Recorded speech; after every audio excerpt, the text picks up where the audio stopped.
আল্লাহ পাক রব্বুল আলামিন মূসা কালিমুল্লাহকে তাওরাত কিতাব দিয়েছিলেন। এই তাওরাত কিতাবটা সুন্দর করে সোনা দিয়ে বাইন্ডিং করার কথা বললেন।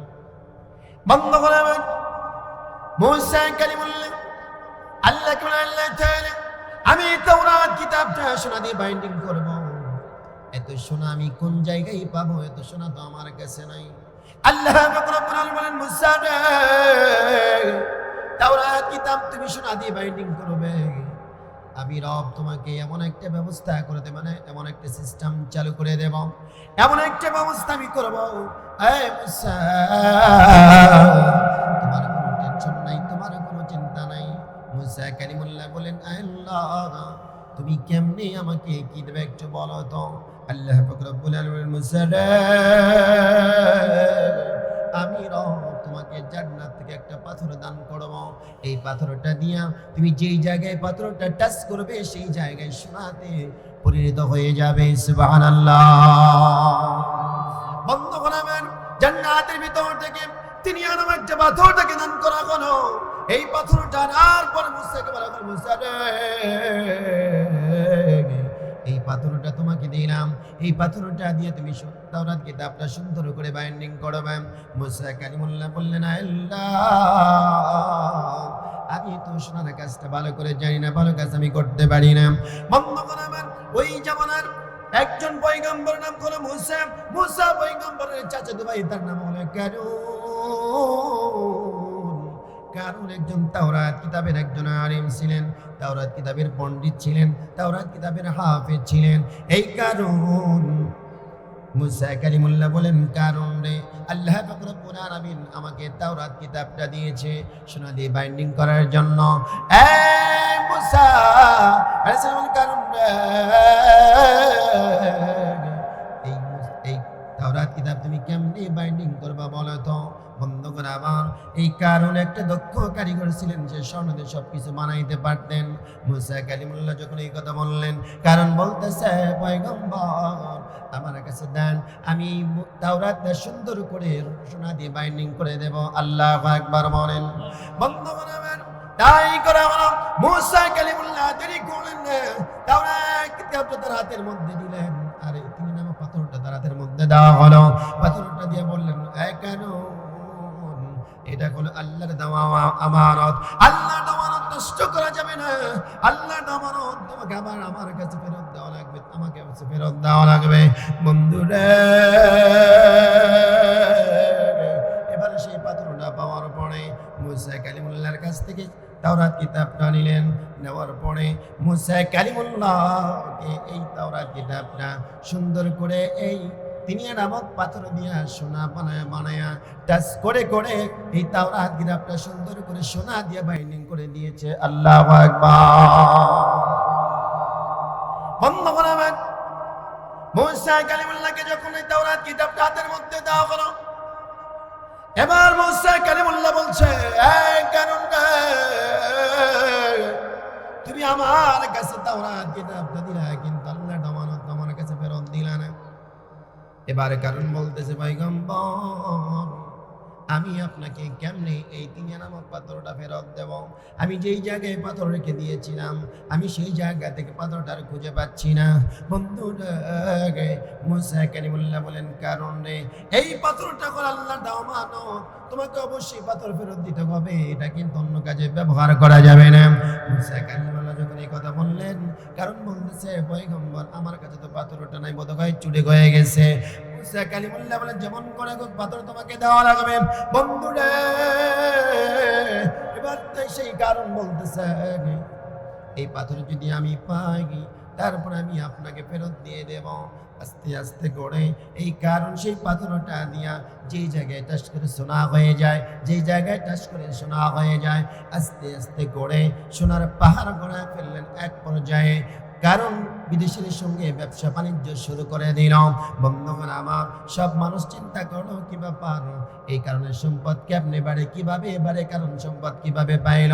সব মানুষ বুঝতে পারলো এই জমিনের মধ্যে মুসা পয়গম্বরকে আল্লাহ পাক রব্বুল আলামিন জান্নাত থেকে তিন নামক পাথর দান করেছে। এই পাথরটা নিয়ে নেওয়ার পর, এই পাথরটা চুরি করার পরে এই কারণ সম্পদের পাগার আস্তে আস্তে করে সম্পদের পাগার গড়ায় নিয়েছে। মুসা কালিমুল্লাহ এই কথা তার কানের মধ্যে চলে গেল। এবার মুসা পয়গম্বর কারণকে বললেন, কারণ মানুষের সাথে তুমি কোন রকম মানুষকে তুমি অবজ্ঞা করে চলো না, মানুষের মধ্যে অহংকার করে চলো না। আল্লাহ তোমাকে সম্পদ দিয়েছে, না না না, এই তিনিয়া নামক পাথরটা তুমি চুরি করেছ। তিনিয়া নামক পাথর চুরি করে তুমি সম্পদের পাহাড়টা করাইছ। বন্ধুরা, আজ বাংলার জমিনে বলেন তো, চুরি করে টাকার পাহাড় গড়াই কি গড়াই না? বন্ধ করাবেন। মুসা কালিমুল্লাহ বললেন, কারণ সমাজের মধ্যে বিশৃঙ্খলা তুমি ঘটাইও না, মানুষের কাছে দাম্ভিকভাবে চলাফেরা করো না। এই কারণ তুমি কি আল্লাহকে খুশি করতে চাও না, আল্লাহকে জান্নাত পেতে চাও না? বন্ধু করাবাও। মুসা পয়গম্বর বললেন, তুমি কি আল্লাহর জান্নাতের মধ্যে কোনো কি ঘর কি তুমি বানাতে চাও না? এবার মুসা কালিমুল্লাহর কথা শুনে কারণ বলছে, পয়গম্বর কেমনে আল্লাহর জান্নাতের মধ্যে ঘর বানানো যাবে? আল্লাহ পাক রব্বুল আলামিন মুসা পয়গম্বরকে বলেন, মুসা রে, তোমার এই কারণকে বলো যে আল্লাহর রাস্তায় তার সম্পদের 40 ভাগের 1 ভাগ আল্লাহর রাস্তায় দান করে দিতে হবে। বন্ধ করাবেন। এই কথা যখন বলা হলো, এবার কারণ বলছে, ওয়াবতাগি ফীমা আতাকাল্লাহু দারুল আখিরা ওয়া লা তানসা নাসীবাকা মিনাদ দুনিয়া ওয়া আহসিন কামা আহসানাল্লাহ।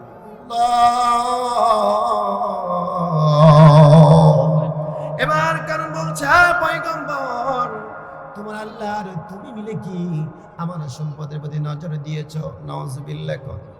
জোরে কন্যা নাউজুবিল্লাহ। এক প্রজা আল্লাহর সম্পদ, আল্লাহর দেওয়া সম্পদ চুরি করেছে, আবার বলতেছে তুমি আর তোমার আল্লাহকে আমার সম্পদ নজর পড়ে গেছে। না না না, আমি এই সম্পদ থেকে 1 বিন্দু পরিমাণ দিতে পারবো না। বন্ধ করাবেন। এবার কারণ বলতেছে, কেন দেব না আমি?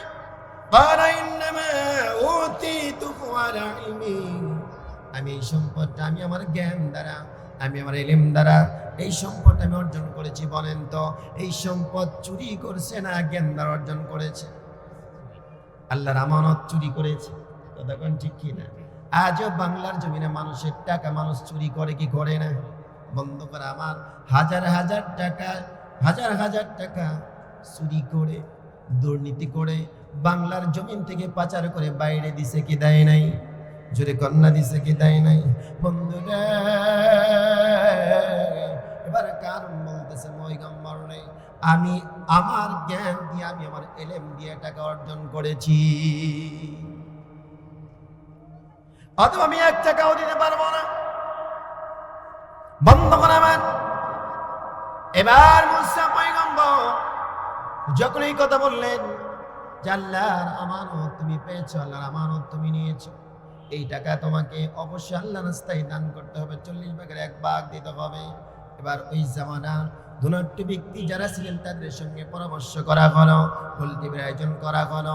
এক এক করে ধনাঢ্য ব্যক্তি যারা ছিলেন সবাই ঘরের মধ্যে বসলেন, অন্ধকার ঘরের মধ্যে এক জায়গার মধ্যে বসা হলো। তার কারণ হলো, কারণ বলতেছে, আমার এই সম্পদ থেকে 1 ভাগ আমি আল্লাহ রাস্তায় দান করব না, দেব না, গরিব মানুষকে আমি দেব না। বন্ধুরা, ধনাঢ্য ব্যক্তি এক জায়গার মধ্যে বসলেন। এবার বৈঠক করার পরে বলতেছে, তোমরা কি জানো মুসা পয়গম্বর বলেছে যার সম্পদ আছে তার সম্পদ থেকে 40 ভাগের 1 ভাগ আল্লাহ রাস্তায় দান করতে হবে, দিতে হবে। হ্যাঁ লোকেরা, তোমরা শোনো, এই কথা কি তোমরা মানতে পারো নাকি? এবার ধনাঢ্য ব্যক্তি সব কারণকে বলছে, নেতাজি আপনি যা বলবেন তাই আমরা মেনে নেব, আমরা কোনো পয়গম্বরকে মানতে পারি না। নাউজুবিল্লাহ। বন্ধুগণ আমার, একজন তাওরাত কিতাবের পণ্ডিত, তাওরাত কিতাবের আলেম, হাফেজ হওয়ার পরেও আল্লাহর দেওয়া আমানত চুরি করে শেষ পর্যায়ে নবীকে অস্বীকার করে কাফের হয়ে গেলেন। সম্পদের লোভ মানুষের আছে না নাই? সম্পদের লোভ আছে না নাই? সম্পদের লোভে পড়ে নিজের ঈমানটাকে নষ্ট করে। বন্ধুগণ আমার, এবার মুসা পয়গম্বরকে কেমনে অপবাদ দেওয়া যায়, কেমনে মারা যাবে, এই পরিকল্পনা তারা এক জায়গায় বসে করেন, কিভাবে কি করা যায়। বন্ধুরে আমার কথাগুলো দিনের কান লাগায় শোনেন। এবার সব মানুষ এক জায়গায় বৈঠক করলেন। বৈঠক করে তারা পরামর্শ করলো, আমরা কেউ টাকা পয়সা দেব না, নেতাজি আপনি যা বলবেন তাই হবে, আপনার কথা আমরা মেনে নেব। এবার কারণ বললেন, তোমরা একটা মতামত পেশ করো। কেউ বলে মুসাকে মারবো। এবার কারণ বলতেছে, না না না, মুসাকে কিন্তু মারা যাবে না, কারণ তোমরা ভালো করে জানো কিবিদি সম্প্রদায়ের 16 লক্ষ মানুষকে লোহিত সাগরের মধ্যে চুবায়া চুবায়া পটকা মাছ বানায়া মেরেছে। আল্লাহু আকবার। অতএব তোমরা কেউ ভুল করবে না, কারণ হলো সেই পয়গম্বরের মধ্যে কোনো রকম ভুল নাই। বন্ধুগণ আমার, তাই করা হলো, পরামর্শ এটাও বাদ দেওয়া হলো। এবার বন্ধুগণ আমার 2 নম্বর কথা বললেন, তাইলে তাকে এই জমিনের মধ্যে থেকে বিদায় করে দেওয়া যায়। বলে না না না, জাদু টোনা বান্ধে কিছু করা যাবে না। রাতের মধ্যে আছে লাঠি, একবার যদি লাঠি ছেড়ে দেয় পুরা দুনিয়া খেয়ে ফেলবে, এরকম সাপ মানুষের সামনে বানায় দেখাইছে। আল্লাহু আকবার বলেন। বন্ধুগণ আমার, এবার কারণ বললেন, তাইলে কি করে যাবে? কারণ পরামর্শ দিলেন, এভাবেই তাকে মারা যাবে না, একটা বুদ্ধি খাটাতে হবে। কেমন বুদ্ধি খাটালেন বন্ধুগণ আমার? এই জমিনের মধ্যে হকের দাওয়াত দিবে যারা, তাদেরকে মারার 3টা পরিকল্পনা চলবে। জোরে কোন কয়টা? আর জোরে বলেন কয়টা? 3টা পরিকল্পনা চলবে। 1 নাম্বার হলো আল্লাহ পাক রব্বুল আলামিন বলেন, ওয়াইদ ইয়ামকুরু বিকাল্লাযীনা কাফারু লিয়ুসবিতুকা আও ইয়াকতুলুকা আও ইউখরিজুকা ওয়া ইয়ামকুরুনা ওয়া ইয়ামকুরুল্লাহু ওয়াল্লাহু খায়রুল মাকিরিন।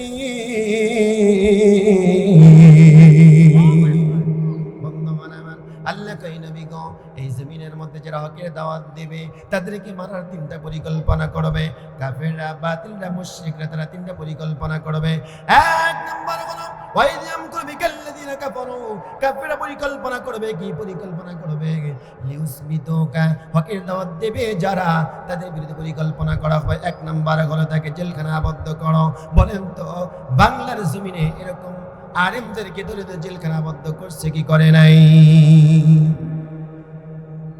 আয়াতের সঙ্গে মিল আছে না নাই? কথা বলেন, আছে না নাই? 1 নাম্বার আয়াতের সঙ্গে মিল হয়ে গেল। 2 নাম্বার কথা হলো ওয়াইকতুলুকা, এই জমিনের মধ্যে থেকে হকের দাওয়াত দিবে যারা, তাদেরকে মারার পরিকল্পনা চলবে, দুনিয়া থেকে বিদায় করে দেওয়ার পরিকল্পনা চলবে। বলেন তো এই জমিন থেকে আলেমদেরকে মারছে কি মারে নাই? বন্ধুগণ আমার, 3 নাম্বার পরিকল্পনা হলো এই জমিনে হকের দাওয়াত দিবে যারা, দিন কায়েমের কথা বলবে যারা, দিন কায়েম আন্দোলনের কথা যারা বলবে, একামত দ্বীনের কথা বলবে যারা, 3 নাম্বার কাজ তারা করবে। এই জমিন থেকে ওয়াইখরিজুকা, তাদের জমিন থেকে থাকতে দেবে না, বাড়ি ঘর থেকে তাদেরকে বের করে, দেশ থেকে তাদেরকে বের করে দেবে। বলেন তো এই কাজ করছে কি করে নাই? কথা বলে না, করছে কি করে নাই? আচ্ছা, এগুলা কি আমার কথা না আল্লাহর কথা? এগুলো বললেই তো দোষ। হ্যাঁ, এই কথাগুলো বললেই তো দোষ। কথা কোন ঠিক কিনা? ওরা মনে করেছে আলেমদেরকে জেলখানায় ভরবো, আলেমদেরকে মারবো, আলেমদেরকে দেশ থেকে বিতাড়িত করব। এরকম কাজ করলে বোধ হয় বাংলার জমিন থেকে ইসলাম উঠে যাবে, কেউ কোরআনের দাওয়াত দিতে পারবে না। আমি তাদেরকে বলে দিতে চাই, তোমরা ভালো করে শোনো, এই চেষ্টাটা আবু জেহেল করেছে, আবু লাহাব করেছে, ওয়ালিদ ইবনে মুগিরা করে, আবু সুফিয়ান করেছে।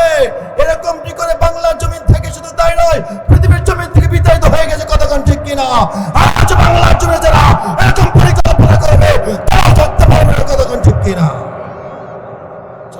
ভাইরা ভালো করে খেয়াল করেন, আলেমদেরকে ধরলো, আলেমদেরকে মারলো, জেলখানায় ভরলো, ফাঁসির মঞ্চে ঝুলালো। তারপরে এরা মনে করছে কি ব্যাপার, আলেমরা তারপরে কথা বলে যায়। এরা ভয় পায় না কেন? আমরা ভয় পাওয়ার জাতি না, আমরা খাব্বাব খুবাইরের জাতি, ওমর ওসমান আলীর জাতি। আমরা কাউকে থেকে ভয় পাই না, একমাত্র কেবলমাত্র ভয় যদি পেতে হয় আল্লাহ কথা দেখুন, ঠিক কিনা? সম্মানিত ভাইরা আমার, আবার মনে করে যে এত মারলাম, রাস্তায় বাড়াতেই দেই না, তারপরেও তারা কেমনে আন্দোলন করে, কেমনে মিছিল নিয়ে যায়। আমি তাদেরকে আবার বলতে চাই, তোমরা মনে করছো ভয় করবো না, ভয় পারা জাতি আমরা নয়। আমরা জেনে নিয়েছি এই পথে চলতে গেলে হাত থাকবে না, পা থাকবে না, জবান থাকবে না, কল্লা থাকবে না, বাহি থাকবে না। জেনে বুঝে এই পথে সামিল হয়েছে, মিছিল তাকবীর দিয়েছি কাপুরুষ সর্বদা করার জন্য নয়, আল্লাহর রাস্তায় করার জন্য। কথা কোন ঠিক কিনা? বন্ধুগণ আমার, ভালো করে কথাগুলো খেয়াল করেন।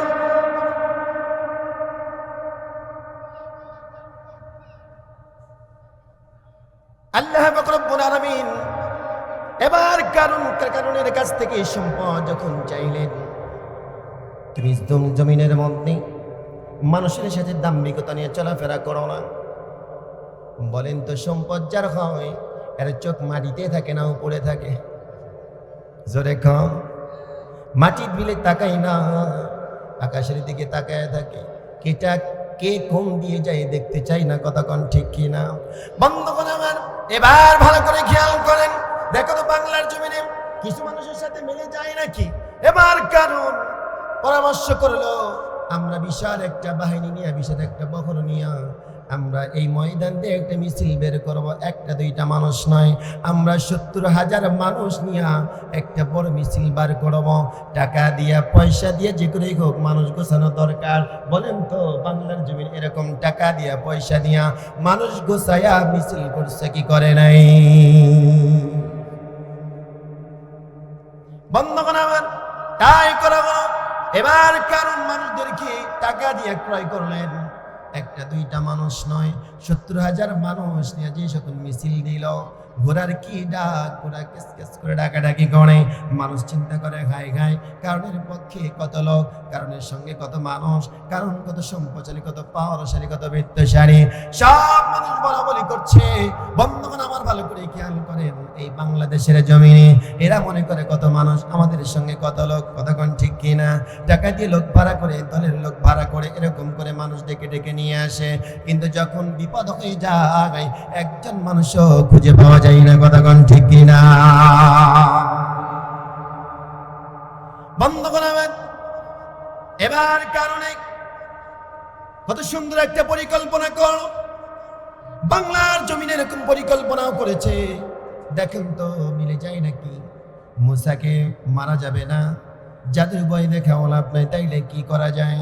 এবার মুসা পয়গম্বরকে বললেন, কি বলতে চাল্লা এটাও সুন্দর করে বলে দিয়েছেন। ফাখরাজা আলাম কওমি ফি জিনাতিহি ক্বালাল্লাযীনা ইউরিদুনাল হায়াতাদ দুনিয়া ইয়া লাইতা লানা মিথলা মা উতিয়া কারুন ইন্নাহু লাযু হায্যিন আযীম।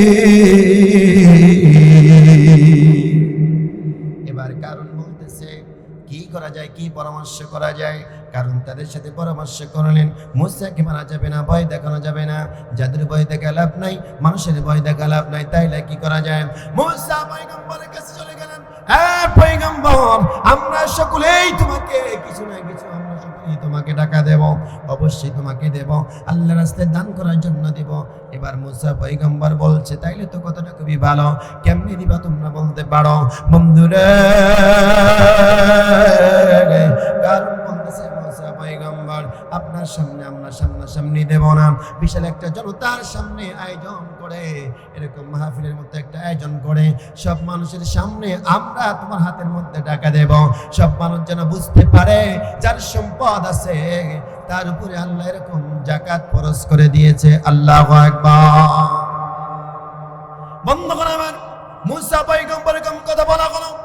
এবার কারণ বলতেছে, তার শীতনাট্য ব্যক্তি যে বন্ধু বান্ধব ছিল তাদের কাছে যখন চলে গেল, তাদেরকে বললেন না না না, আমরা এরকম করে তাকে টাকা দেব না, তাকে একটা বেইজ্জতি করা যায়। কি বেইজ্জতি করবো আমরা বন্ধুরা? কারণ বলতেছে একটা বেইজ্জতি করা যায়। কি বেইজ্জতি করা যায়? বলে জনতার সামনে আমরা একটা মেয়ে মানুষকে ভাড়া করবো, একটা নর্তকীকে ভাড়া করবো। এই নর্তকীকে ভাড়া করে তাকে 10,000 স্বর্ণ মুদ্রা দিয়া, তাকে 10,000 স্বর্ণ মুদ্রা দিয়া ভাড়া করে ওই নর্তকীকে বলবো, মঞ্চের উপর দাঁড়ায়া তাকে বলবো, মুসা তোমার সঙ্গে জেনা করেছে। নাউজুবিল্লাহ বলেন বন্ধুগণ আমার। কারণ প্রত্যেক রজনীতে যেই নর্তকীর কাছে যেত, তার নাম কিতাবের মধ্যে লেখা হয়েছে সবজা। সবজাকে ভাড়া করা হলো, 10,000 স্বর্ণ মুদ্রা দিয়ে ভাড়া করা হলো। সবজাকে বললেন, সবজারে একটা কথা তোমাকে সুন্দর করে বলে, একটা অপবাদ তুমি দিবা মুসার বিরুদ্ধে, একটা অপবাদ যদি তুমি দিতে পারো আমরা তোমাকে 10,000 স্বর্ণ মুদ্রা দেব। এবার সবজা বলতেছে কি বলতে হবে? এবার সবজাকে বলে দেওয়া হলো, জনতার সামনে যখন মুসা পয়গম্বর আলোচনা করবে, বয়ান যখন পেশ করবে, বয়ান পেশ করার সঙ্গে সঙ্গে আমি কারণ ডান পাশে বসে থাকবো। আমি তোমাকে যখন বলবো সবজারে দাঁড়ায়া যাও, সবজা তুমি তো শুনতে জলদি করে দাঁড়ায়া যাইবা। দাঁড়ায় গিয়ে বলবা আমার সঙ্গে মুসা জেনা করেছে, অতএব তার কথা তোমরা শোনো না। বন্ধুরে 10,000 স্বর্ণ মুদ্রা দিয়া সেই সবজাকে ভাড়া করা হলো। সবজাকে বললেন, সবজারে আগামীকাল বা আমাকে খুশির দিন জনতার সামনে এই মুসা কালিমুল্লাহ, এই মুসা কালিমুল্লাহ জনতার সামনে বক্তৃতা করবে, বয়ান করবে। বন্ধুগণ আমার তাই করা হলো, মুসা কালিমুল্লাহ জনতার সামনে যখন বয়ান পেশ করবে, বয়ান পেশ করার জন্য যখন মঞ্চের মধ্যে উঠেছে, ডান পাশে কারণ বসে আছে। কারণ বলতেছে, পয়গম্বর একবার বলেন তো জেনা করলে তার শাস্তি কি হবে? পয়গম্বর বললেন, জেনা যে করবে, বিবাহিত অবিবাহিত যদি হয় তাকে 100 দণ্ডা মারতে হবে, আর যদি বিবাহিত হয় মাটির মধ্যে গেড়ে তাকে দুনিয়া জমিন থেকে পাথর মেরে বিদায় করে দেওয়া লাগবে। বন্ধুগণ আমার, এবার সেই কারণ বলতেছে, ও পয়গম্বর আপনার বক্তৃতা বন্ধ করে দেন, এই সবজা জলদি করে দাঁড়া। বন্ধ করে আমার জনতার সামনে সবজা দাঁড়ায় গেল। সবজা দাঁড়ায় বলতেছে, ও জনতার লোকেরা তোমরা শোনো, এই পয়গম্বর আমার সঙ্গে জেনা করেছে। জোরে বলা যাবে কি নাউজুবিল্লাহ? বলেন তো আজ বাংলার জমিনে নারীর অপবাদ আলেমদের পিছনে আছে না নাই? কথা কয় না, আছে না নাই?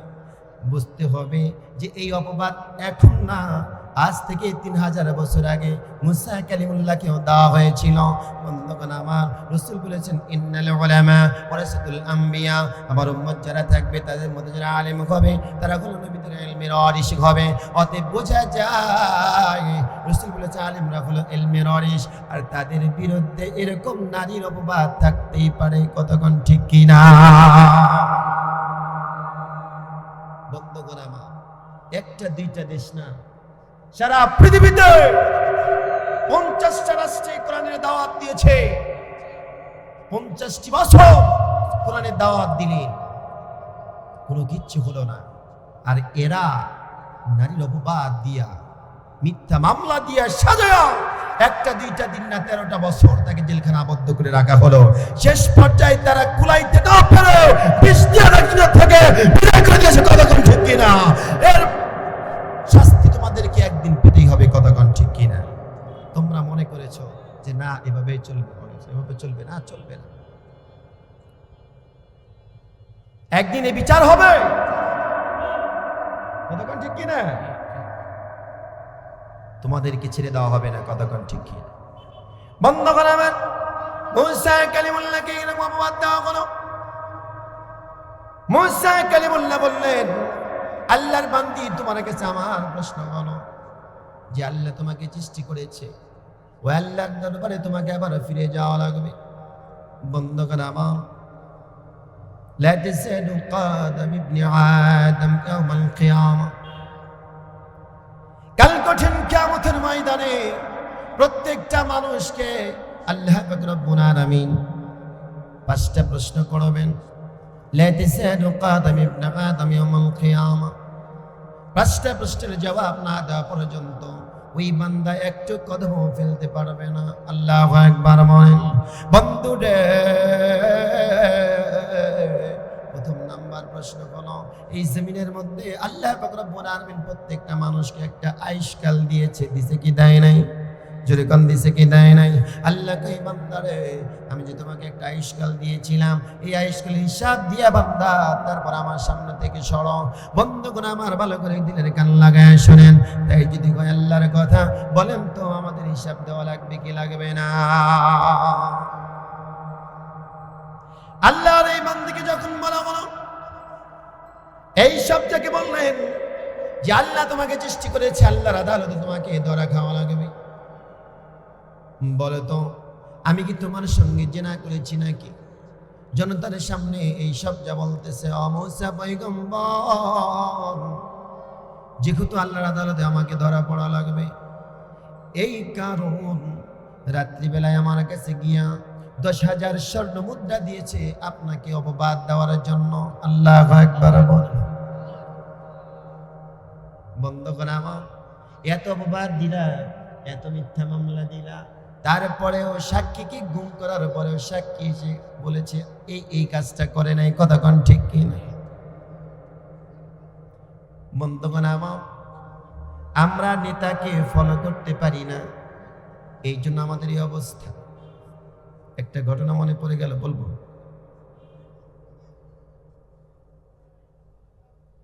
একটা বানর মাদ্রাসাতে, আজ থেকে প্রায় 70 থেকে 75 বছর আগের কথা, বাস্তব ঘটনা। দেওবন্দ মাদ্রাসার